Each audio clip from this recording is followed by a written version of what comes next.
recevoir instruction. La vérité a disparu. Elle s'est retirée de leur bouche. Coupe ta chevelure et jette-la au loin. Monte sur les hauteurs et prononce une complainte. Car l'Éternel rejette et repousse la génération qui a provoqué sa fureur.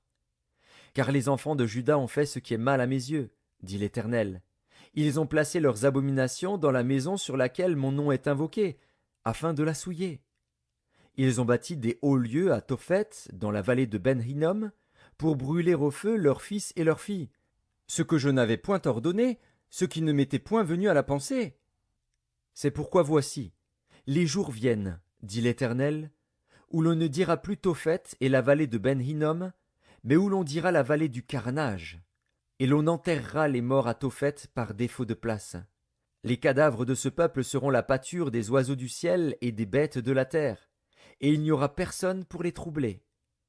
Je ferai cesser dans les villes de Juda et dans les rues de Jérusalem les cris de réjouissance et les cris d'allégresse, les chants du fiancé et les chants de la fiancée, car le pays sera un désert.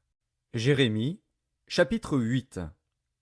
En ce temps-là, dit l'Éternel, on tirera de leurs sépulcres les os des rois de Juda, les os de ses chefs, les os des sacrificateurs, les os des prophètes, et les os des habitants de Jérusalem.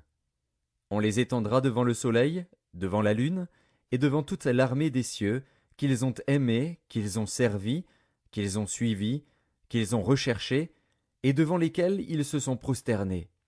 On ne les recueillera point, on ne les enterrera point, et ils seront comme du fumier sur la terre. La mort sera préférable à la vie pour tous ceux qui resteront de cette race méchante dans tous les lieux où je les aurai chassés, dit l'Éternel des armées. Dis-leur, ainsi parle l'Éternel, est-ce que l'on tombe sans se relever? Ou se détourne-t-on sans revenir? Pourquoi donc ce peuple de Jérusalem s'abandonne-t-il à de perpétuels égarements? Il persiste dans la tromperie, il refuse de se convertir. Je suis attentif, et j'écoute. Il ne parle pas comme il devrait. Aucun ne se repent de sa méchanceté, et ne dit « Qu'ai-je fait ?» Tous reprennent leur course, comme un cheval qui s'élance au combat. Même la cigogne connaît dans les cieux sa saison. La tourterelle, l'hirondelle et la grue observent le temps de leur arrivée. Mais mon peuple ne connaît pas la loi de l'Éternel. Comment pouvez-vous dire « Nous sommes sages, la loi de l'Éternel est avec nous » C'est bien en vain que s'est mise à l'œuvre la plume mensongère des scribes. Les sages sont confondus, ils sont consternés, ils sont pris. Voici, ils ont méprisé la parole de l'Éternel, et quelle sagesse ont-ils? C'est pourquoi je donnerai leurs femmes à d'autres, et leurs champs à ceux qui les déposséderont. Car depuis le plus petit jusqu'au plus grand, tous sont avides de gain. Depuis le prophète jusqu'au sacrificateur, tous usent de tromperie. Ils pensent à la légère la plaie de la fille de mon peuple.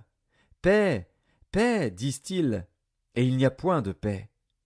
Ils seront confus, car ils commettent des abominations. Ils ne rougissent pas, ils ne connaissent pas la honte. C'est pourquoi ils tomberont avec ceux qui tombent, ils seront renversés quand je les châtierai, dit l'Éternel. Je veux en finir avec eux, dit l'Éternel. Il n'y aura plus de raisins à la vigne, plus de figues au figuier, et les feuilles se flétriront. Ce que je leur avais donné leur échappera. Pourquoi restons-nous assis? Rassemblez-vous, et allons dans les villes fortes, pour y périr. Car l'Éternel, notre Dieu, nous destine à la mort, il nous fait boire des eaux empoisonnées, parce que nous avons péché contre l'Éternel. Nous espérions la paix, et il n'arrive rien d'heureux. Un temps de guérison, et voici la terreur. Le hennissement de ses chevaux se fait entendre du côté de Dan, et au bruit de leur hennissement toute la terre tremble. Ils viennent, ils dévorent le pays et ceux qui le renferment, la ville et ceux qui l'habitent. Car j'envoie parmi vous des serpents, des basiliques, contre lesquels il n'y a point d'enchantement.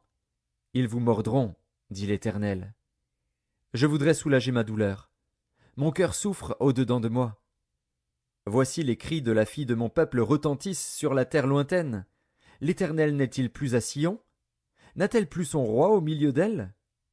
Pourquoi m'ont-ils irrité par leurs images taillées, par des idoles étrangères? La moisson est passée, l'été est fini, et nous ne sommes pas sauvés. Je suis brisé par la douleur de la fille de mon peuple, Je suis dans la tristesse, l'épouvante me saisit. N'y a-t-il point de baume en Galaad? N'y a-t-il point de médecin? Pourquoi donc la guérison de la fille de mon peuple ne s'opère-t-elle pas? Jérémie, chapitre 9. Oh! Si ma tête était remplie d'eau, si mes yeux étaient une source de larmes, je pleurerais jour et nuit les morts de la fille de mon peuple. Oh! Si j'avais au désert une cabane de voyageurs, j'abandonnerais mon peuple, je m'en éloignerais. Car ce sont tous des adultères. C'est une troupe de perfides. Ils ont la langue tendue comme un arc et lancent le mensonge.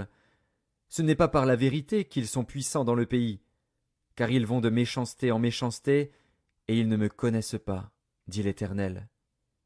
Que chacun se tienne en garde contre son ami, et qu'on ne se fie à aucun de ses frères, car tout frère cherche à tromper, et tout ami répand des calomnies. Ils se jouent les uns des